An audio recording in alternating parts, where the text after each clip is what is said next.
Hi guys. Hello. Hi, how you Hello. doing? Doing well. How are you?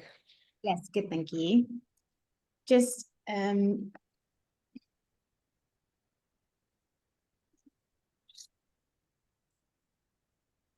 our setup is a little bit different this time. For some reason we're actually live from the get-go, I believe.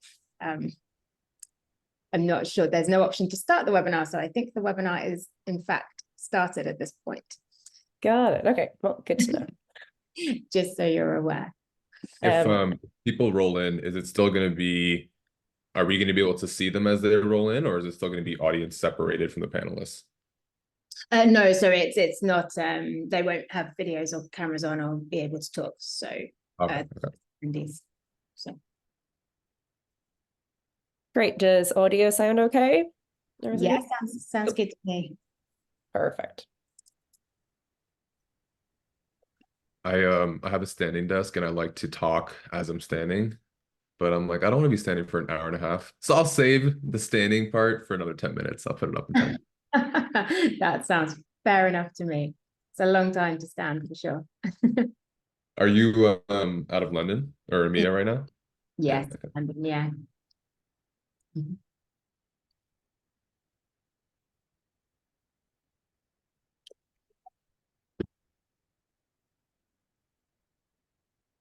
Sorry, I'm just trying to figure out this. No, you're all good.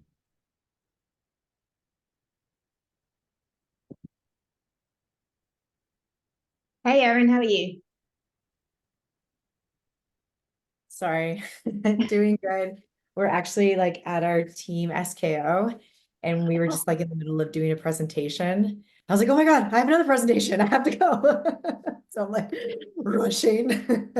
Oh, well, thank you so much for joining us. I was just explaining to these guys, for some reason, we don't seem to have the sort of the normal waiting room scenario. I think we may be live from the get-go. So Fine. Okay. so you know. I'm sure I had my P's and Q's all. I'm not sure quite how we've managed that, but If there was going to be anybody to say something wild, it's Erin. So it's good that you told her right away. no.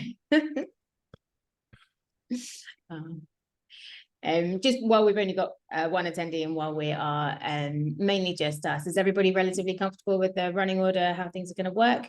I'll control the slides. So if you just give me a nod or a next slide, please, every time you want to change over, then Eric has confirmed we are totally live from London. Fantastic. Thank you. Just a question, Fiona. Are you introducing us or do you want us to do that as we kick off our sections? I'm going to do a round of introductions at the beginning while we're waiting for people to dial in, and then Cool. welcome to sort of reiterate when you start your slides as well. Cool. Sounds good. Okay, we now have two attendees. Lots of early birds today. How much time are we aiming to leave for Q&A? 15 minutes. Okay, cool. Yeah.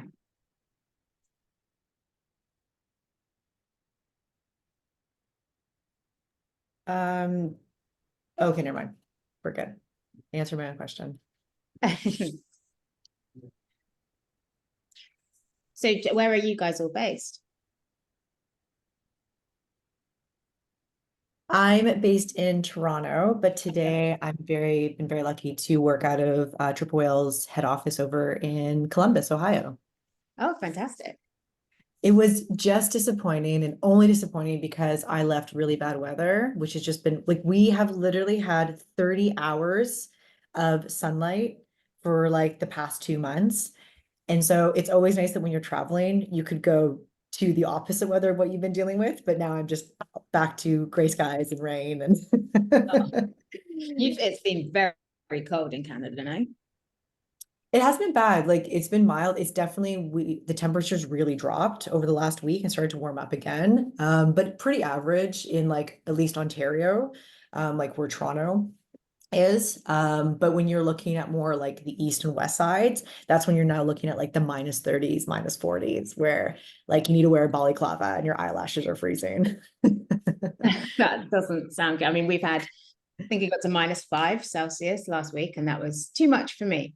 Yeah, you get used. to be fair, you do get used to it when like you have no other choice but to live that, right? So I definitely don't have the right outfits. But hey, John. Hey, Steph. How are you? Going. Happy Wednesday. I haven't heard the word balaclava in a minute, so thanks for that, Aaron. you're welcome. Just to let you guys know, something's gone a little bit wrong with our settings. So we did actually skip the waiting room and go straight to live. Oh, good. And we have 2 lovely attendees already here. But we will get started shortly. Just so you guys know, we'll be controlling the slides. So just let me know when you want to change over. And we'll do a round of intros at the beginning while we're waiting for people to dial in as well. So you get a chance to introduce yourselves. Steph, did you catch that? Yes, thank you. Perfect. Lovely. We now 4 attendees already. Lots of people dialing in very early today. I love it. Just lucky because now we're live, so we can catch them. So we're sorry, Erin, you were in Ohio. What about everybody else? I'm based in Chicago. Good. No, sorry, I'm based in Chicago. You're Chicago, great. How about you, Edna? I'm about like an hour away from Aaron usually. So I'm like an hour away from Toronto. In a small city called Waterloo. And I was just gonna call out, like, Aaron's like, you get used to it. And I'm like, that's a lie. You don't. Like last week was so cold. So yeah, I'm really feeling it. It's a little bit better right now, but it's been nasty for a bit. Yeah, I'd need a lot of Canada Goose coats to get used to it. Yeah, for real. It's a good excuse to have like a whole winter wardrobe, but yeah. I actually just watched this like Instagram like video recently, and it was like a girl, and the tag was, my husband asked me to wear my most expensive outfit, and it was her putting on her entire ski suit because Oh, of I the saw that. I like really enjoyed that. pants, like all the getup because of how expensive it is to dress for the winter. Yeah, I thought that was really funny. It was a good one. I'm in Denver, so keeping the theme of pretty Also cool cold. places. Yeah, we're all in it together. What temperature do you have? Actually, I do lie. We had like cold weather, very cold weather, like maybe a week and a half ago, and then this week has actually been very pleasant. So, so I'm Irish, so I speak in Celsius as well, but we're kind of like up around the like 8, 9, 10 degrees. So it's pretty nice for winter, I would say. Yeah. And it's usually sunny here, so. That sounds good. Yeah, we've gone from really cold to wet, windy, and grey again now. Yeah, I heard you had stormy weather across the Yes. UK and Ireland. Yeah. Everyone's been laughing because we had to rebuild our garden fence at the weekend, and then immediately, as soon as we went inside, the storm hit, and it nearly Another one. Yeah. Testing it right away. right away. Love that. It actually survived, but Heck yeah. Okay, that's all right. It was well built. Yeah. yes, I can't take much credit, but You were there. exactly, it was moral support, if nothing else. Yeah. Okay, right. I'm just going to share my screen so we're ready to go. Okay, hopefully everybody can see that.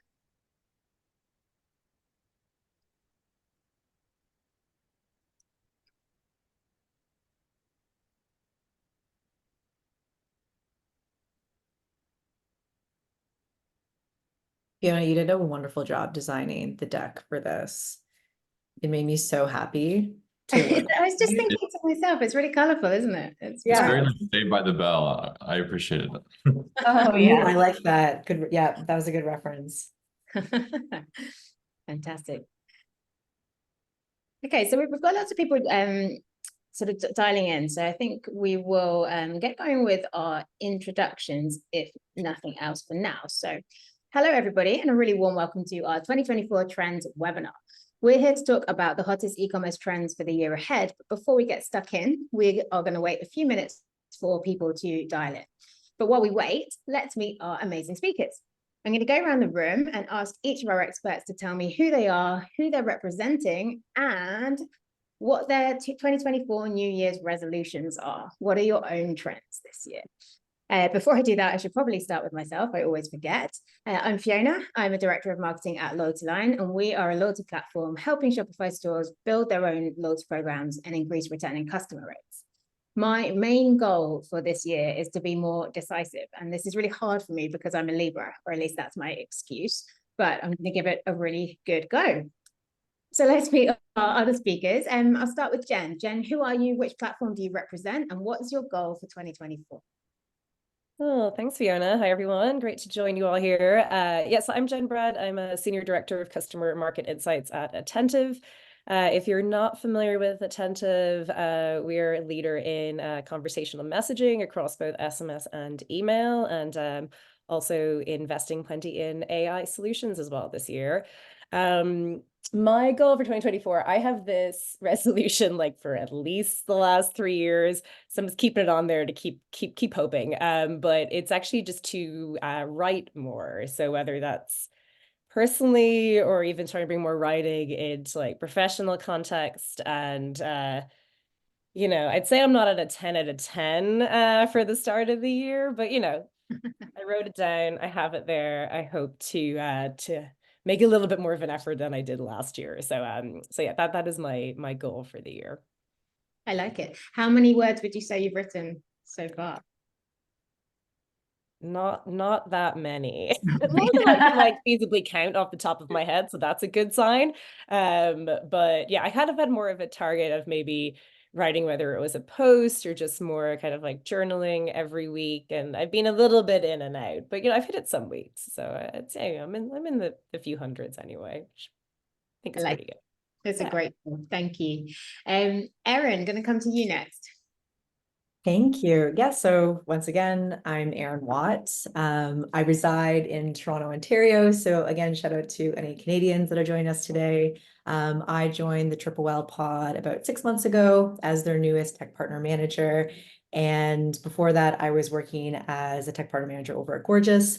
And for those who do not know what Triple Well is, so Triple Whale is the tool that provides the real-time data in an all-in-one dashboard that consolidates those vital metrics and the attribution in a really friendly and beautiful user-friendly dashboard for you. Customers have considered Triple Whale to really be their primary source of truth that really kind of provides those essential data points to grow their business. And in essence, like really kind of provides you that complete overview of your customer profile. So like where they came from, the engagements that they are with your campaigns and websites and products, while also offering that really good snapshot of your tech stack performance as well. And then for my New Year's resolution, so I don't normally do one of these, but this one's going to sound kind of crazy. After we complain about the cold, I am trying to do more cold plunge therapy and adding that to my like monthly routines. So either doing like cold showers a few times a week, or I got a membership at a place called Othership where they have like the sauna and cold plunge, and going there on a monthly basis. So that's been something I want to keep up for the next year. Amazing. You have all my admiration, and I will not be joining you. Fantastic. Thank you, Erin. John, over to you. Awesome. Really appreciate everyone joining today. My name is John Knott, Director of Ecosystem Partnerships at Tapcart. Lovely to hop on and do these kinds of webinars with all of our partners, many of which are our integration partners, and excited to get to connect with you today. Based in Chicago, Illinois, been with the Tapcart team for about a year, been in the Shopify ecosystem for almost 10 years, which is crazy. But really excited to join today. There's a lot cooking on the e-commerce trend front, and excited to chat more. Fantastic. And a New Year's resolution? Oh God. I would say being more intentional with where I spend my time. I happen to be like an extrovert, so it's really easy for me to like willy-nilly say yes to things. And I'm saying no this year. I gotta say, we're being more intentional. We're saying no. I'm a big fan of that. I tried that last year. Sometimes it worked, sometimes it didn't. Hey, something's better than nothing. So gotta start somewhere. Just don't say no to any webinars, please. Steph, how about you? I'll follow up John because I literally wrote down say yes. It's like a sticky note I'm keeping this year. That's my resolution. I feel like I can always find something that I have to do that I, with my puppies or whatever. So I'm saying yes to a lot. I'm just gonna go for it. And just being more active this year. I'm with you, Erin, on the cold vibes. My gym has one of those cryo chambers. So I've been Oh. trying that, and it's like I hate it every time, but afterwards you feel amazing. So I'm like going for that effect.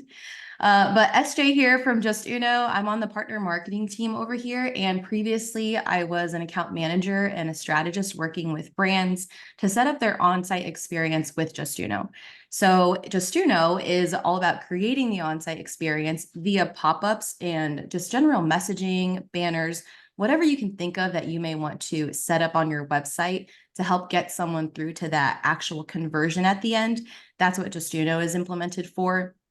And then on top of that, we also provide analytics and website performance and pop-up analytics to give you a really good overview of how your website is performing and how visitors are engaging with these pop-ups. So you're not setting up anything all willy-nilly. It's definitely meant to be strategically placed and give someone the right message at the right time. Amazing. Thank you very much. Again, I will not be joining you on the cold, but it's interesting that we've got one person saying yes and one person saying no. I love it. Yeah. And last but very much not least, Adnan, how about you? Thank you for having me and us on the call. I'm also a fellow Canadian, so I'm an hour outside of Toronto, so enjoying the cold like a lot of us. So yeah, my name is Adnan Shah. I've been with the Rebuy team for about 1.5 years now. Been in the Shopify space for like almost 5, which sounds crazy to even myself. And as a New Year's resolution, so first of all, Aaron, you broke the rule. You're not supposed to talk about cold plunges if you're doing them. My New Year's resolution is, honestly, I usually feel like I have a good small list, but I don't actually look at it until like November or December. So my resolution this year is to check my resolutions more often. I like it. That's great. Interesting. Maybe I need to try that. Maybe I need more than one. We'll see. Anyway, that is everybody introduced, and it's a really good number of people dialed in too. So we will get going. A little bit of housekeeping before we start. So first of all, this session is being recorded. So if you have to drop off, don't worry. We'll be sending the video around afterwards, so you can share it with any colleagues that you think will find it interesting as well. Secondly, if the slide will change, questions. We love and we want questions. And as you can see, we'll be using Slido here to collect those questions. You can scan the QR code here or head to slido.com and use the code shown as well. You can submit questions at any point during this webinar, and the codes will be shown on every speaker slide. So no need to wait till the end. Join, submit your questions at any point. If your question is for a particular speaker, then we recommend that you drop their name or platform in so that we can ask the right person as well. So now we've kept you waiting long enough. Let's get stuck into the top e-commerce trends for 2024. I'm going to start with LoyaltyLion's trend, which is all about rewards getting more rewarding. So why do we think that this is a trend for 2024? Well, you may not realize that actually the average US consumer is a member of 16.7 loyalty programs. And 66% of those members say that their spending behavior is really influenced by the rewards that they can earn. So more and more, we're seeing our customers realize that having a loyalty program isn't enough. That loyalty program needs to stand out, and it needs to include the rewards that support brand growth and resonate with both existing members and new customers that you're trying to recruit into your program as well. So I'm going to touch on the 3 biggest places that we predict rewards will become more rewarding. So first of all, we think we'll see brands offering more and more ways for customers to earn points and unlock rewards in between purchases. So this can be delivered in so many different ways. You know, you get your standard points for creating an account, points for social follows, points for sharing your birthday maybe, but we foresee a bit more creativity coming in here. So people will be rewarding points for maybe actually tagging a brand on social so that you expand your reach. Maybe points for sharing data via a quiz or a profile completion so that you're always gathering more zero-party data. Perhaps points for video and photo reviews rather than just the written ones, and then you get to expand your UGC as well. So we see a lot more creative and compelling ways to unlock rewards in the 2024 crystal ball. But what about the actual rewards themselves? Well, the first thing that we anticipate seeing a lot more of this year is free product rewards. And this is where brands allow loyalty program members to redeem their rewards for products rather than, say, money off vouchers. So as you can see from this example, with Mac, loyalty program members can decide how many of their points they actually want to use within their purchase and which products they want to get for free. Then it's just a case of adding that product to the basket, and the customer gets far more than they anticipated from their order. So this is a win for both you and your consumer. You know, the loyalty program member gets a pleasant surprise and they get more value from their order. But as a brand, you get to increase the visibility of your products and introduce members to items that actually they might not have thought about buying before. It's also quite a powerful way of shifting excess inventory if you have it too. And then moving on to the final area where we think rewards will get more rewarding in 2024. This is all around charitable rewards. So more and more, we're seeing brands like Ren Skincare, as you can see here, they're tying their rewards to causes that they and their customers care about. So for example, if I just earn 100 points, I can claim a £10 voucher and I can use it on my next purchase. Or I could recover 1 kilo of ocean plastic and I could plant 5 trees, or any combination of the above. So as brands, you know that consumers are trying to shop more sustainably, more in line with their values. They care more about how you operate. So it's really great to see lots of our users designing their loyalty programs in a way that shows customers that they have lots in common with you as a brand and that you care about the same things. Promotes a really emotional connection above the transactional, and that helps to increase trust, and that boosts your returning customer rates. Also, it's a really good way of differentiating yourself from all the other brands out there who are selling similar products. So that is how we see rewards becoming more rewarding in 2024. It's a bit of a tongue twister there. Don't forget, you can still access Slido and submit questions at any point in this webinar, and we'll get to as many as possible at the end. But next, I'm going to hand over to Jen at Attentive. Jen, over to you. Great, thanks, Fiona. Hi, everyone. So we can jump into the next slide and kick off into the trend. Right, thank you. Okay, so 2023, it was very much the year of introducing AI concepts to marketers and consumers. I think we would all agree it was a bit of a buzzword. But 2024 is set to be the year of AI, where use cases are going to expand, adoption is going to be more widespread, and there's just going to be a lot more practical applications of the technology. Now, I will say I'm careful about using that phrase. I'm old enough to have lived through at least 4 year of mobile situations. So I do realize what I'm saying, but I think at the very least, we are going to see that 2024 will bring some very notable advancements to AI in retail. Someone also asked me towards the end of last year if I thought that AI was the new NFT. I feel confident in saying that it is not. So feel reassured on that front. I think it would be a mistake if marketers are thinking of AI as this very fleeting trend. There's a lot more substance and use cases to this, and it's really rapidly transforming marketing workflows. And the exciting part is we're actually only getting started in terms of realizing the potential of AI when it comes to more personalized marketing. So I think taking this trend seriously and realizing there's a lot more to come is definitely a good call. But in terms of the trends, so as an e-commerce marketer, you're going to need to embrace the power of AI to stay ahead in the ever-evolving marketing landscape this year. And so at Attentive, here's 3 trends that we've identified or that we're predicting are going to be powered ahead by AI this year. So first up is deeper personalization for customers and consumers is going to become a reality. So imagine delivering these tailored messages to each customer one-to-one based on their individual behavior or based on their preferences. So we know this level of personalization has been a dream for marketers for some time, but AI is actually making it possible. And you won't need to rely on a team of data scientists to kind of make sense of your customer data and really make this happen for you. Instead, AI solutions are going to be able to help make sense of a vast amount of behavioral and interest-based data, both in terms of actually processing that data in the first place, but then actually being able to deliver actionable recommendations or even ready-to-use output. So this means that old cliche of delivering the right experience to the right consumer at the right time might actually truly start to become a reality. This level of AI-powered personalization, you could do it in-house. So if you've got the right talent in place or you're in a position to hire that talent, but it will also increasingly be offered by MarTech providers. So many in the space are investing in this type of technology. They also have the volume of data to be able to build these deep customer profiles and then the tools to act on the insight. So I think you're going to see a lot more emerging on the partner side as well. The second trend is really this broader adoption of using AI for predictive analytics. Predictive analytics is nothing new. It's been around for some time, but right now, very good predictive analytics can be somewhat limited to brands with the technical resources or talent to make it happen. And both of those can be a significant investment, i.e. expensive.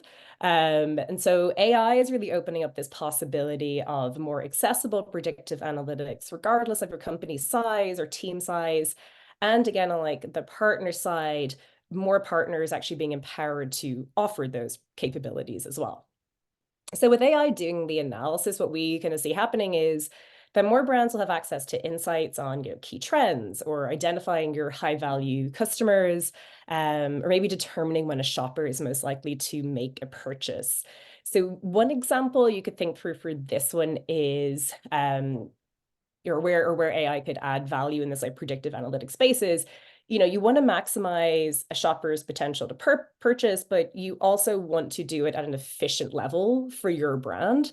So AI could determine the right incentives to most likely convert a shopper, but that also maximizes your ROI. So think about, new subscribers or new shoppers to your brand. They might respond really well to like $10 or £10 or wherever you are, like off your first purchase. And, that one kind of like might be easy enough to figure out. But driving follow-up purchases can be a lot more complex. So where AI or predictive AI could play a role is use past data to determine the best incentives for different subsegments.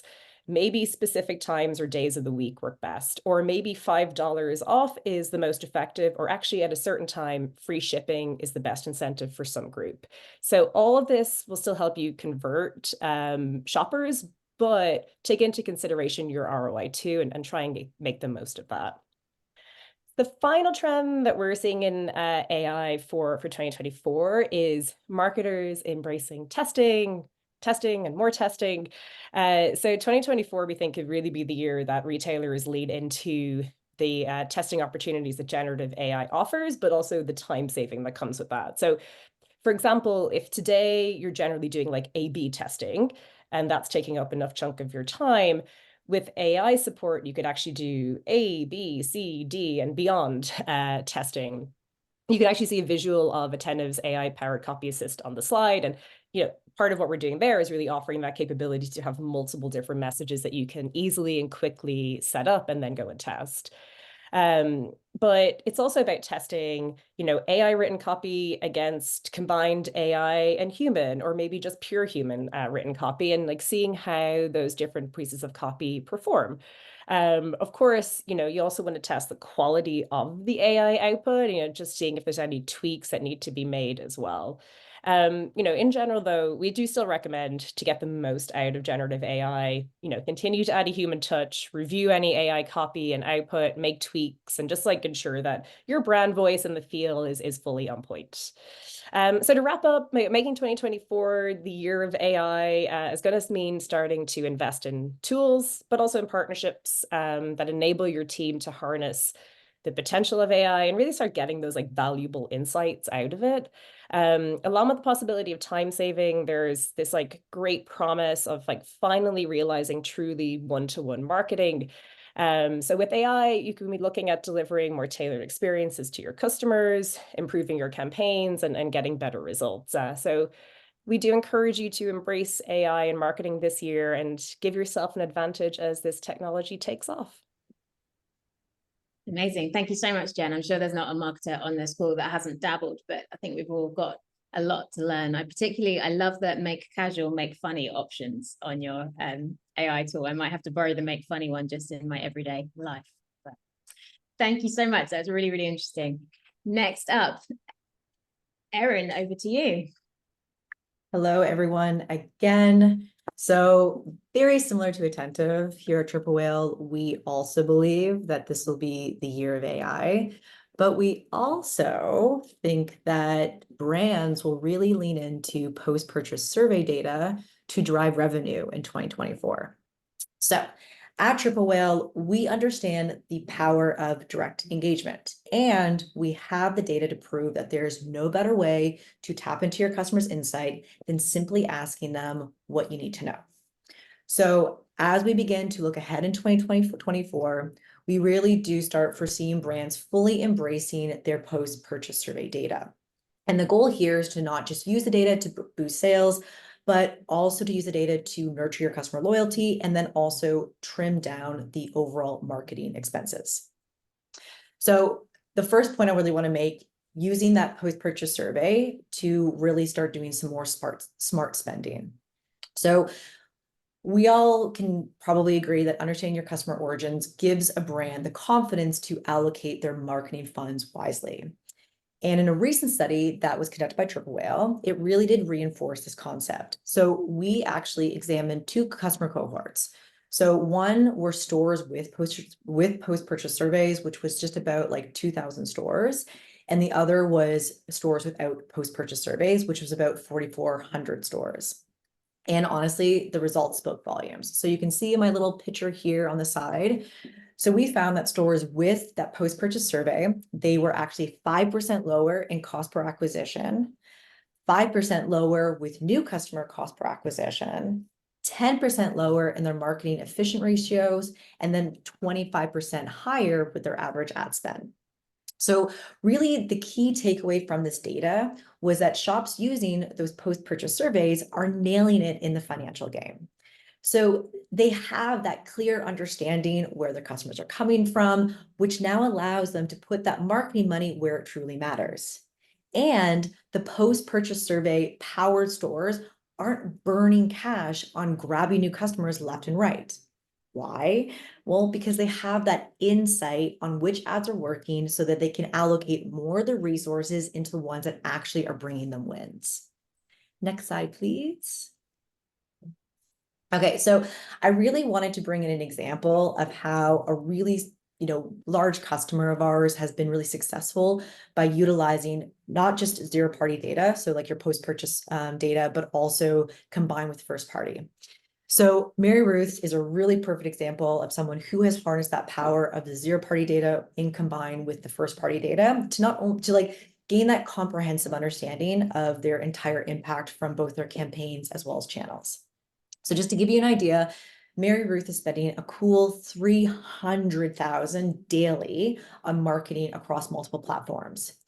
Now, before they started utilizing a tool like Triple Whale's Total Impact that utilizes the combined power of zero-party data with also first-party data, they were utilizing more about standard attribution models, so click-related events, which often was misweighing the impact of their platforms. So with their standard attribution model, Mary Ruth TikTok ROAS would range from something very underwhelming of like a 0.5 to 1 ROAS.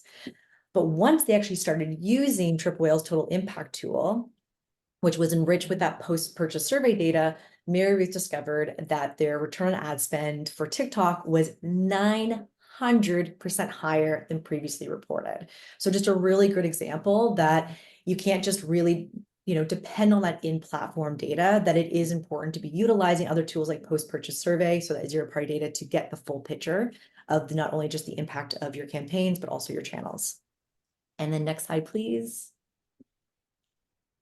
Okay, and before we wrap things up, I definitely did not want to skip over how critical post-purchase surveys are, not just for understanding where your customers are coming from, but also for where you should be allocating your budget to add to your tech stack. Because I believe all of us have this trouble that, we feel that we need to be buying all these tools, but we don't know exactly the performance of them or how we should be utilizing them or how they work together.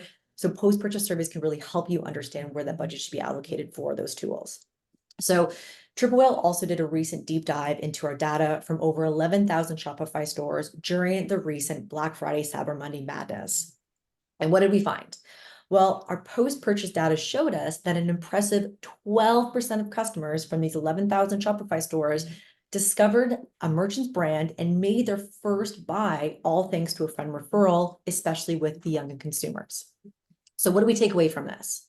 You want to make sure that your loyalty programs are locked in for 2024. So think of tools like LoyaltyLion. And then you want to start unleashing that magic of friend recommendations. And there you have it. So that is Triple Whale's big trend that everyone should consider implementing in 2024. If you do have any questions, I will provide my email in the chat, as well as if you are eager to give Triple Whale a spin. We do have a special discount that we'll be providing to anyone who actually has joined us today. And I also just want to highlight that we do have our free dashboard, Founders Dash, that is designed to get you guys kickstarted, your data-driven journey. And with this free dashboard, we also do provide our own post-purchase survey. Thanks, everyone. Fantastic. Thank you, Erin. Those numbers are mind-blowing. That's amazing. And I think, yeah, post-purchase surveys, there is nothing better than asking your own customers what they want and what they're doing and learning from that 100%.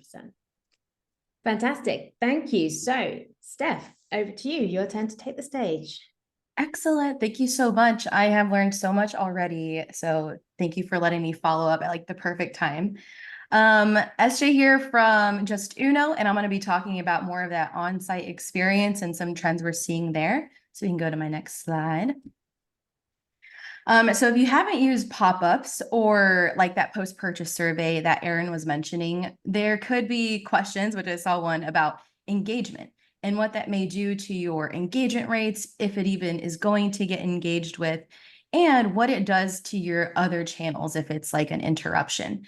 But this is where we are seeing that trend of visitors being willing to engage, and like kind of like Jen was saying, that cliche of right place, right time, post-purchase, the perfect time to ask something like that. And aside from getting that attribution aspect, you can also just in general enable that feedback loop. So if you have someone that's a first-time purchaser or a return customer, those are two different types of feedback loops that you can have someone going through. That's maybe more product-driven, how their actual website performance was and that experience was, like actually clicking through your navigation, for example. And then the ultimate, like, where did someone hear about you? So we're seeing that trend not only in the post-purchase, but also throughout the whole website scenario that is delivering that zero and first party data so that you can use that to segment and target visitors. So what's great about this trend of gathering more data and trying to use it is that, like Jen was saying, there are more tools so that you can implement these changes and A/B test with AI or just with your team being more strategic because you have all of this data. So I'll get into some examples here, and then I have some metrics for us to look at too to compare. So first off, we've got triggering a workflow messaging on specific actions like pages visited, geolocation, or average order value. So this is a lot of real-time data. It's hardcore purchase data that you've got in Just Uno, where you're able to set that condition that maybe someone has only ever purchased $300 with you versus the average big purchase at this time is maybe $900. So that's where you're showing that more strategic offer or that more strategic messaging that's helping a visitor overcome their objections on their own. So what's important about the on-site experience now and what's trending with the zero first party data is that it is more expected to, hey, give me a really personalized experience because I'm already giving you all this. And visitors know there is some amount of tracking going on. So aside from kind of the basics of if you're getting someone from your paid channel onto your website, you want to mirror that experience that even brought them to site. So maybe if it's an influencer video, influencer bundles, you're mimicking that whole message when they arrive on site based off of what you already know about them, AKA where they've purchased before and what they've purchased. Point two in the zero and first party data trend is building deeper connections with your target segments by showing them relevant messaging and product recommendations. So messaging and recommendations, kind of the most immediate actions you would want someone to take on a website. And this can all be based off of the SKU that they previously purchased or even just browsed. Like, to me, that is a lot of intent. And quiz responses, of course. This doesn't only have to be post-purchase quizzes. This could be a quiz that you add on to your lead capture at the beginning, for example, kind of asking who they're purchasing for, maybe what product categories they would like to enjoy or browse. And then even to when someone is exiting your website, that's totally an appropriate time to show a quiz, but with the idea that we're addressing objections and trying to help them overcome those objections. Next up, I have A/B test segmentation and targeting strategies, which by what Jen said in your attentive setup, if you're already getting that awesome insight and attentive, that copy can easily translate into your on-site pop-ups, which is like automatically that whole mirroring effect. And I'm not saying it has to be an exact copy and paste. You can tweak it for how you know your personas are typically engaging on site. But a perfect place to, or I should say, zero and first party data allows for a lot more A/B test scenarios to make sense to want to do, which maybe before it'd be like, why would we test that? Well, now we know because we're getting all that data. And then last year I have that we want to connect all your marketing efforts for seamless cross-channel experience now. And that trend is easier because of all the tools we have. And it's ideal because we are in the kind of era of tracking everything. Ideally, you're adding UTMs to everything so that you can retarget and get that tracking.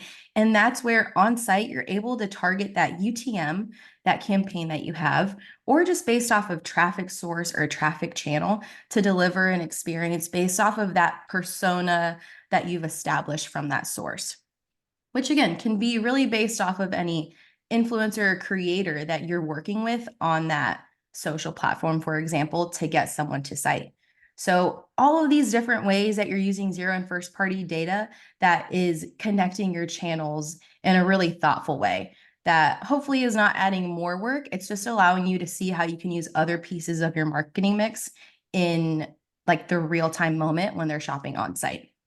There is, of course, the whole conversation of social commerce and just being able to buy anywhere off of your site, which is great. But I'll kind of take Erin's note here. Like your website is a source of truth. That is where people know that is your legitimate brand and that they're going to probably go to at one time or another. So that's the ideal place to give the most optimized experience.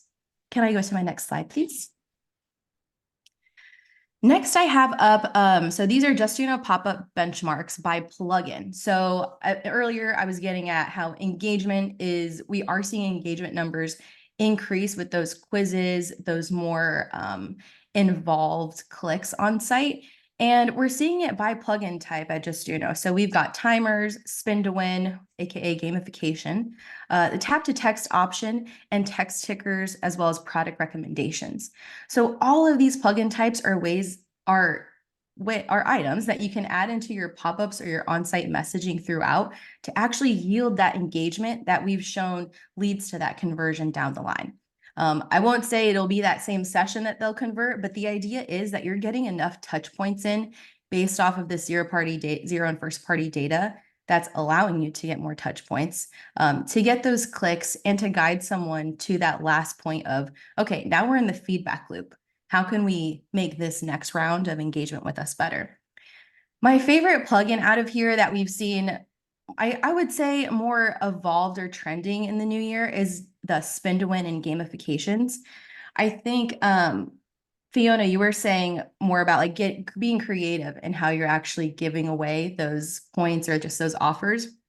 And that's a great way to do it. It's not only about being creative in like the type of offer, but also how you're presenting that redemption. Like, is it confusing?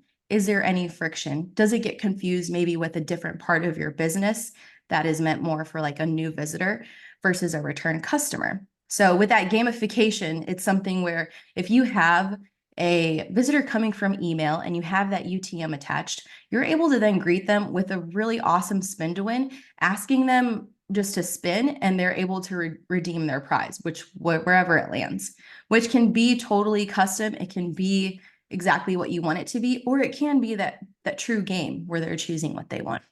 So I love the idea of adding more engagement points, not only because it does yield higher engagement throughout and conversions, but also because it's trackable. Like all of these clicks, the timer engagement, how that shows, we can see exactly how each of your channels is behaving with that pop-up and like different tweaks we can make down the line. And that does it for me. Fantastic. Thank you. Yeah, I think I love what you said about your website actually being the place where you have control, Yeah, full control. You can make it so beautiful, which is like another point when someone has like a lead capture right away. It's like, let them enjoy the site for a sec to give them a reason to like actually engage with your post-purchase later on, to not unsubscribe, just giving them a good vibe from the very beginning.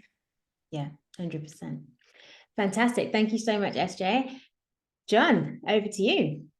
I appreciate it. There's been so many tactics that I've already kind of noted mentally, so I appreciate everyone's insights here. But I'm happy to dive in. We didn't actually talk about TapCart in my entire little intro, so I'll take 1 minute and do so really quickly. So TapCart is the leading mobile commerce solution for about 3,000 Shopify Plus brands. We take everything that's working with your Shopify store and translate that to a dedicated mobile app as a part of your owned marketing strategy. So I think if you think about the foundations of owned marketing, like email, like SMS that Jen spoke to, the mobile app is really the third prong to that owned marketing strategy, and where a lot of our brands are seeing their most productive cohort live. And that's just because you have the power of push notifications, being that it is a owned marketing channel. So we'll kind of dive in. I think by this point, we've all heard murmurings of some new changes that are coming that will impact your own marketing in a pretty meaningful way, right?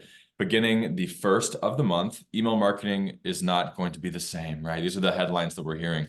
Google and Yahoo have banded together arm in arm to make these updates that are great for consumers, but not as great for e-commerce brands, right? This is just the latest changes that will impact how effectively you're able to do your email strategy here. So the two core things that I wanted to mention here is that the spam threshold is much, much higher, right? Should only 3 out of 1,000 emails get marked as spam, you'll fail Google standards and be classified as a quote unquote spam sender, right?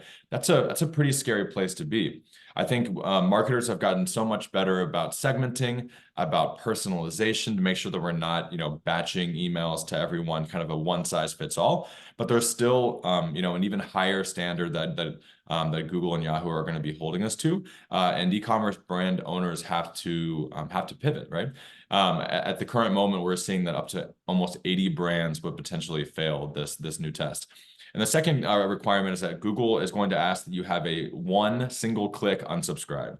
I know we've all gone through these multi-step, 4 or 5 steps, sometimes unsubscribes, where you kind of get lost. You're like, wait a minute, I thought that I was going to be unsubscribing and now I'm answering a questionnaire. Google and Yahoo are making it much easier for consumers to be able to one click unsubscribe from a message. Currently over 85% of brands have an unsubscribe process that's multi-touch. So this is a really big change, but honestly, an opportunity for brand owners to be thinking about how they can navigate this change and be set up for success for the future there. You can go to the next slide if you don't mind. Perfect. So diversifying your own marketing with mobile push notifications. So what do I mean by that?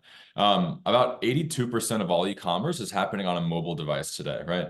I would bet, if I had to guess, all of our phones are no more than like 2 feet away from us at any given time, including right now. Everything we do is on an app, right? I woke up this morning from an alarm clock. I went to the gym and I listened to Spotify on the way through an app. I checked into Equinox through an app. Everything that we do is on an app. And yet we've, for the past several years relied on these mobile web experiences to be driving our e-commerce, customer experience.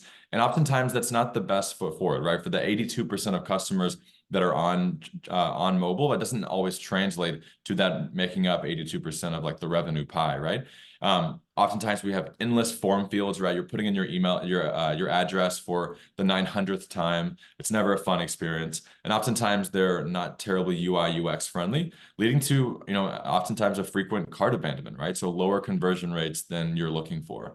So what we've seen for apps like Princess Polly that I'll talk about is that having an owned marketing channel inside of the app leads them to improve on all of these measures, right? It's not a passive channel. It's very much an owned channel that you're able to control consumer behavior. You have 2 to 3 times X higher conversion than mobile web alone. And ultimately, this is where your most valuable customers want to shop. And we know that because 82% of customers are using mobile already. So let me send a case study here if you're curious.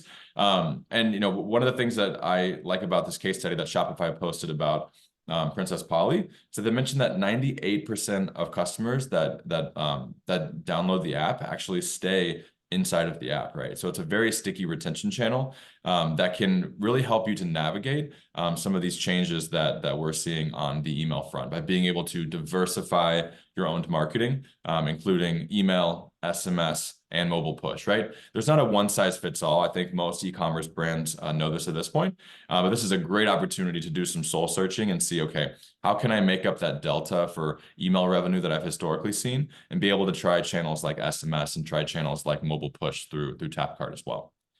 And my next slide here. So this is very much something that I have highlighted before. I'm not going to spend too much time on this. Ultimately, there are certain costs that are today a little bit more affordable than others. This is always changing, right? I think the biggest TLDR here is that look at where it is that you're spending your owned marketing dollars and see if there's a way to potentially optimize that by subsidizing some of that with push notifications that do happen to be free at the moment as well. And you can pop to the last slide there. Beautiful. So the TLDR, if you take away one thing, it's that, again, unsurprisingly, there are changes that require us as brand leaders to make some pretty important changes. I think the real solution here is no over-reliance on one single owned marketing channel that exposes us to risk as we're seeing with some of these new changes. So diversification is key. TapCart can be an incredible solution here. We work with plenty of leading brands, many of which are on solutions with the partners that are on the call today. We'd be more than happy to offer 2 months free to any of our merchants that are listening or any of our potential merchants that are listening today. So feel free to reach out to me on LinkedIn, or my email is jon@tapcart.co, and I'd be more than happy to connect with you. And I will pass it over to Fiona. Fantastic, thank you. That is quite scary, those stats, actually. But it's also quite good that marketers are being held to account a little bit. It's sort of the next evolution of, SEO went from white hat and hiding links and everything to actually how do we make search good for consumers. And it's interesting to think about how you make email good for consumers, but also it's going to be quite hard. So what do you have in your arsenal to help with that? Change is tough, but that's why we have the folks on the call today that can help us navigate that. So it's an opportunity. Thank you so much, John. And last but not least, Adnan. Perfect. I am loving these tips. That 80% number just still has my head spinning. So yeah, really couldn't agree more with like the push for mobile. That was awesome, John. And then the post-purchase surveys, like love that. Love hearing that too from Aaron. So yeah, thanks for having me and having us here. I'll fly through these. I know we want to leave some time for questions. Before I start, I realized I didn't really quickly introduce Rebuy as well. So just really quickly, the umbrella way, or the way that I explain it to my mom, is we get you to spend more money online when you're shopping. It's probably the best way that I can explain it, through intelligent merchandising and intelligent product recommendations. Okay, so for the next slide, please. Thank you, Fiona. Okay, so this webinar is very timely. I'll start with a quick story. So there was a big retail conference and show in New York a couple of weeks ago. I'm sure many of you heard about it. And so I was talking to a partner who was at this show, and we work with her, and she was going around and she said that she kept seeing AI and personalization just everywhere, plastered on like every booth, on every billboard. And it really did feel like that buzzword, and like she just kept seeing it everywhere. So she went up to a vendor and was like, how do you guys actually incorporate personalization? What does that mean for you? And they were an inventory management software. And after asking some questions, it was just like back-end processing optimization. There wasn't really anything personalization about it, especially for the consumer. So all of that is to say that personalization, in quotes, doesn't actually always equal a personalized experience for your customers. So if we unpack that a little bit, I want to say, don't be fooled by kind of the buzzwordiness or the surface level AI. Are you actually creating a personalized experience? So if we unpack that, and I think a couple of us have mentioned this, there's like personalized content and messaging. So that's on site, your email, your SMS, even through mobile. Then there's your personalized product recommendations. So that's where Rebuy plays as well. And then there's gonna be things like personalized search. So everybody wants to deploy personalization in a lot of different ways, which is great. But what I want to talk about is the depth of that personalization. So if we hone in on, for example, personalized product recommendations, And if we kind of dig into that a little bit deeper and the depth of it, there is a difference between a plug and play solution. So something like Shopify's out of the box product recommendation API, or something like Rebuy's rules, where it's data informed. There's a lot more variables that we're taking into account when we're actually recommending those products. So if we dig into that a little bit deeper, even more, Shopify's out of the box product rec APIs allow you to look at related products or complementary products. And it's only going to surface recommendations based off of one product in the cart, just a limitation of it. So if Shopify's product rec APIs are powering your product rec solution, or if they're powering the software that's powering that solution for you, you're not really having an actual personalized product rec solution for your customers. With something like Rebuy, we can say, okay, is this person buying from the West Coast, let's say California? Are they spending over $250 with you? Are they a repeat customer? Are they buying this specific type of product from this collection? If so, let's surface these products to recommend to them at the cart stage. And let's do something completely different for post-purchase. So it's actually a pretty simple example, but that's what I mean by like the depth of personalization. Are you offering actually unique offers to the right person at the right point in their journey? Next slide. I did say I'll leave you with a quick tip as well. So this one is very timely too. As many of us have heard, especially if you're on Shopify Plus, this year Shopify is going to be deprecating their current way of doing checkout. So they're moving from checkout.liquid to something that they're calling checkout extensions, which is essentially like appifying their checkout page. We are ready for this. We have a checkout extensions tool that allows you to do product recommendations, cross-sells, upsells on the checkout page. So you can do, simple cross-sells or upsells. It doesn't even always have to be a product. We have folks that are upselling free or expedited shipping, shipping insurance. There's even folks that are taking like dead or overstock inventory, packaging it up as a mystery gift, discounting it and selling that as your product rec on checkout. So tons of different ways that you can go about it. We are offering this for free. So my email is in the bottom right. Or if you come through any of our demo channels, just drop my name or even just drop this webinar, and we can help you get that set up for free. And again, we're not going to be taking any billable revenue from what we're helping you sell on checkout either. We just want to make sure you're actually taking advantage of Shopify Plus. So yeah, hopefully that offers a lot of value, and my email is in the bottom right. Okay, hopefully that was quick enough, Fiona. I will pass it back to you. That was more than quick enough. Thank you so much. I think you're right. Personalization. We've been talking about it for a long time, but perhaps not. Has it really been personal? It's getting there now, I think. Really interesting.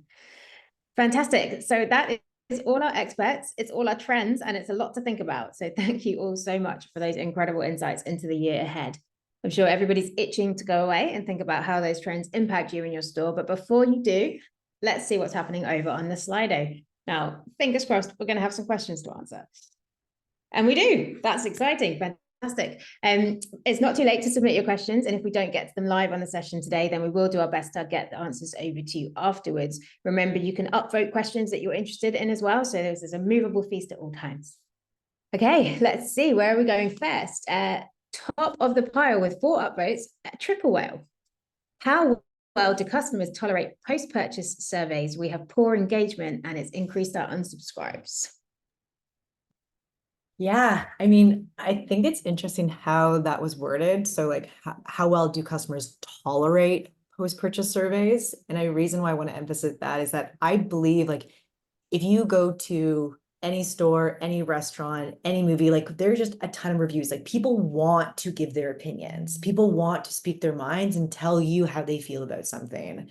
So I do think that people do, quote unquote, tolerate post-purchase surveys if they feel that the questions that are being asked to them are relevant. So my question is, are your post-purchase surveys asking for feedback that is based on what they're currently experiencing? So, are you segmenting your customers and asking them something that's more personal based on that customer journey or the purchase that they made through that experience with your brand? So that's one thing I definitely want to look at is how personalized are that? And are you segmenting the customers based on that experience? I think the other thing too is timing. So when are you asking for that customer feedback? I know for myself, I might be feeling really passionate about something in the moment and like need to express it. And if I walk away and my mind goes somewhere else, I completely forgot about that. And I probably now have no energy to tell you how I really feel. So customers are probably more likely to also give that honest feedback in the moment of that experience. So you really you could be also find that you're getting those unsubscribes or those lacks of responses, just failing to capture that immediate feedback from the customers based on when you're actually sending those out. Amazing. That's a really useful answer. Thank you, Erin. I like Slido. This is fun. One for LoyaltyLion, is it possible to create rewards that are time limited, i.e. offering a birthday reward that has to be used in 30 days after receiving it? Yes, this is absolutely possible. In fact, we recommend it. So points expiry is something that we recommend using wherever possible. That urgency obviously brings people back to get that next purchase a little bit sooner. And there's also all these ways, as we discussed, of earning more points in between transactions. And the more you can encourage that, plus add your points expiry, the sooner you get that person back for their next purchase. Thank you for that question. Attentive, Jen, over to you. This is a broad one, but if you could give one piece of advice, how can I start using AI in marketing? Yeah, but a fair question. I think sometimes hearing like the trends, that can seem kind of like intimidating, right? You're like, I feel the way off from, predictive analytics and one-to-one personalization.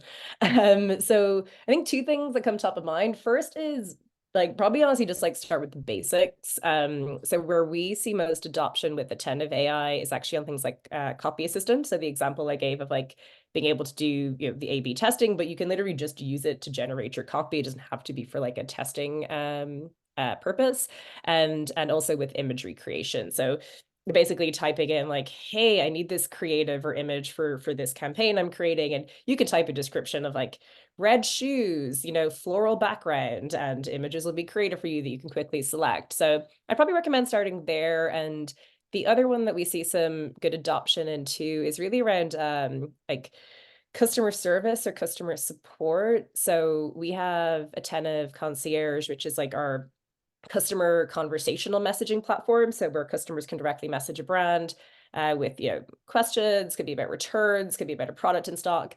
And we have like live agents that will answer those questions, but we've also introduced concierge powered by AI. And so we're seeing more brands adopting that, usually in conjunction with the live agents, and sort of testing out AI for customer service. But we saw some great uptick over Black Friday, Cyber Monday. I think it was about 45% of concierge conversations were actually powered by AI over like that time period. And they actually had like a higher conversion rate as well of like resolving the issue and leading through to like a potential purpose. So we're seeing some really promising things on the AI front there. So I would definitely encourage, if that's an option for you, to also start exploring that along with some of those like copy and image basics. It's a very sensible place to start that. Brilliant, thank you. Erin, we are back to you. How can I rebalance my platform mix with the data I've collected in 2023? So this could be a very long question. I mean, very long answer, but I will try to give a really quick snapshot of what could be the best way of doing this. So I think that you first need to have an understanding of your 2023 data so that you really kind of have a better understanding as to what to do in 2024. So really take this time during this quarter to really review what channels were your highest performance in 2023 in order to understand where the majority of your customers are coming from. One of our pro tips at Triple Whale recommends putting some of your experimental marketing budget even towards something like TikTok this year, just to due to some major success that we've seen with brands on the platform in 2023. And also, like, with that being said, once you've started to identify your highest performing channels, it's now kind of time to start building that strategy for success. So depending on your brand's goals, strategies for 2023, I know our experts here at Triple Whale really kind of foresee a shift towards prioritizing profitability over revenue, just due to the rising cost. So brands should really be reassessing their platform mix, emphasizing profitable new customer acquisition. And it's essential to really just closely monitor the balance between returning and new customers on paid channels. And just with that being said, since Triple Whale does offer our Pixel product, where you can also find that total impact feature that I was mentioning earlier, so that's your zero-party data with your first-party data, the Pixel product will also be able to tell you where your customers are coming from, what channels are your top performers, and where you should be allocating your marketing dollars in the new year. So we actually have a product that will actually be able to tell you all of that. Fantastic, thank you. This next one is not aimed at any individual, so I'm going to go with fastest finger first. Whoever speaks first can grab this one. Is it worth optimizing our cross-selling and upselling efforts in the customer journey? Who wants it? I can take that one. Or we Oh, can, go for it. I we can can- follow you up. I'm sure we can both answer. Yeah, there's like so much to dig in here. So, okay, so I'll be quick. Yes, I mean, the obvious answer is definitely. The reason I feel like I can speak to this is one of our most popular conversation topics this year with our account managers has been what we call data source optimization calls. And essentially what we're doing is, okay, it's great that you're recommending some products in the cart, or you've turned on recommendations, full funnel for the completely site-wide from homepage all the way to post-purchase. You might be recommending the same product like 3 times. There might not be any personalized element to that actual recommendation, what you're surfacing and when. So an easy example is as you're shopping through the grocery cart aisle, you're still shopping for more, things that you're taking home for more groceries. When you get to the actual checkout and you're about to pay at the register, that's when you get like gum and smaller accessory type of things. So there is some type of optimization or logic that you want to use when you're thinking about cross-selling and upselling. So yeah, all that to say is that's definitely been a hot topic with our account managers and customers figuring out how do we like really dial those different rules and figure out what to serve to who. So yes, all in all, for sure, it's worth optimizing cross-selling and upselling. SJ, I know you had some thoughts too. Yeah, right there with you. I think there's also the idea that like your customers or your visitors could be bundling things and doing their own type of cross-sell, upsell based off of behavior that you may not know about. And that could be how they're being influenced, creators that they follow on social. So that could help you optimize what exactly you bundle together in that cross-sell, upsell opportunity, and then connecting it to the copy that you're using and why someone may want to use that. So optimizing, yes, of course, what you're serving up, but then also how you're presenting it with where they're coming from. So all about that channel source that you can get into with the conditions you set for how you're actually triggering any cross-sell or upsell efforts throughout the experience. Amazing. Thank you very much, both. Okay, next up, also on AI, and actually I feel this one. What about marketers who are concerned about AI replacing humans or diminishing the role of creativity? Again, Well, anybody who wants to take that one. I can jump in. I have like one thought, then if anyone else, I'm curious if there's other perspectives.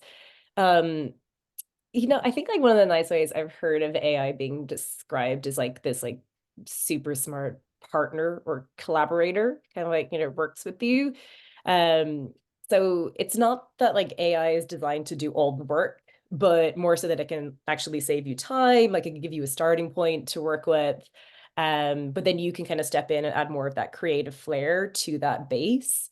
And I think like 2 things to consider. First of all, like brands don't want to lose that sort of authentic human voice. I don't think they want it to be like our messaging sounds like it was built like AI. We still want it to feel human and sound human.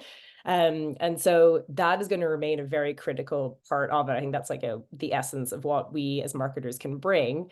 But also we actually, I could share it in the chat when I'm finished chatting here, but we did an interview with one of our attentive AI customers like towards the end of last year, hot topic, and they gave some really great insights into that too. They talked about how they very much see AI as this like boost for them, and it actually just gives them more bandwidth. But then what they do is they go and focus on this like higher level work that actually is like more about creativity, and it actually just gives them time and more time to be more creative and give it that thought. So I think it's a really nice balance, and I hope it can actually open up more possibilities for human creativity and time to invest in that, with AI doing some more of the basics today as well. Yeah, I think I speak to that as well, that I don't think it's going to necessarily take away jobs, but I think it's going to finally allow us to not wear a million hats, and we can actually concentrate on essentially the job that we were hired to do and become the expert in that role. And I don't know about you guys, but like ChatGPT has become my best friend. I literally, and it's not even, just not doing my job, but it sometimes even helps me to get inspired, or like shows me a different perspective, or just another way of doing something that's more efficient. And it's actually made, if anything, my, you know, tasks that much more easier so that I'm able to put my best foot forward for the company. So yeah, I definitely agree with everything that Jen's saying. Yeah, I couldn't agree more. Right on to that too. Yeah. ChatGPT rolled my whole presentation today. I get it, Aaron. I'm kind of like a doom and gloom person. And so like I see things like ChatGPT. I even see like there's this one thing called Midjourney, and it's like AI for art. And so you give it prompts and it creates these beautiful pieces of art just given the prompts that you give it. So I do see a world that AI starts taking more and more of our jobs, but I see that world so far away. Like we've had email marketing forever and we're still optimizing and figuring out a better way to do it. Like I wouldn't worry about AI replacing like a lot of our marketing e-com jobs until we start doing the basics more right, more consistently. There are so many people that I meet that like we want to talk about all like these great new innovative things that we want to do, and that's great, and we should have that, you know, as a goal, but there are just so many basic elements that I see brands haven't incorporated yet that like I get that this is a question and I get that it's important, but it's not going to hit a lot of us for a little bit. I think you're right. And I think anything that can give us a bit more space to be creative, you know, that's why we're going for marketing, most of us, because we enjoy the time to think and be creative and come up with ideas. Anything that can help us do that is a plus. Fantastic. Thank you, everybody. We'll fly through these last two. Do you offer the same rewards to every member? I'm guessing that one's for LoyaltyLion. No, definitely not. So you have your most valuable customers, your VIPs, then you have your sort of mid-tier, then you have people who are shopping with you for the first time, and you know you probably offered them a discount to get them through the door. You can be offering all of those people a different experience. And somebody mentioned in a presentation earlier, segmenting people by AOV. You know, the more someone is loyal to you, the more they shop with you, the higher their average order value will be, the higher their lifetime value will be. Segment according to that. Give the people at the top of that tier the rewards, you know, experiences, early access to sales, all those great things. That's the way to segment. And our very last question, and we have 1 minute, Steph. How can I retarget website visitors? Yeah, I saw this, so I'll throw some links in here. But how can you retarget? You can do it based off of dynamic messaging. That's a way to retarget. So I just threw that link in the chat. And that's all about creating something that is custom to the visitor in that moment. And then there's where you're retargeting visitors based off of their behavior. So I just threw another blog in there about exit, browse abandonment, cart abandonment, bounce rate. So that's where you're retargeting someone, kind of like Fiona was saying, based off of this as visitors, but we could get more segmented into customers. So based off of how they are just actually engaging with the website. And you're kind of thinking more enabling that personal shopper mode is how you want to retarget website visitors. And then it's all about, like Adnan was saying, creating that personalized experience. I'll throw a blog here, which has a lot more like kind of in depth, like Adnan was saying, where you can get personalized, but it's more on the execution of that. So retargeting based off of that whole personalization experience that you want to enable. And then I did have, oh yeah, okay, perfect. So then with retargeting these visitors, you're also able to, more on the lead capture side, once you capture that lead, you can send those leads to your ad platforms to retarget offsite. So this is really great because you're actually uploading a list that has already shown you a lot of intent. You know exactly where they're opting in from if you have that quality lead capture, and then you're able to serve them ads on those other ad platforms. So it is an instant sync. It is something where you're able to tap into that segment twice, but using the assets and creative that are on those two different channels. So a lot of ways that we can retarget visitors. It kind of just depends on your overall goal or metric that you're tracking and wanting to improve. And you can do it based off of these different ways with the actual real-time targeting, what you're showing them, and then just an overall personalized experience, which doesn't have to have a million touch points. It can have like the one perfect touch point that makes them know that you are seeing them as an individual visitor. Fantastic. Nicely done. Okay, I'm afraid we're at the top of the hour. That really is all that we have time for. What a great session. I don't know about you, I feel full of energy, full of ideas, not a January blue in sight. Before we let them go, let's just say one big thank you to our speakers. We really appreciate you. Thank you so much for giving up your time to be part of our 2024 Trends event. Don't forget, we'll be sending around the recording so you can revisit that in your own time. If you have any more questions, you can reach me or any of our other speakers on LinkedIn at any time. We would love to hear from you. All that remains is for me to say good luck. We wish you all the best for 2024. Goodbye, everybody.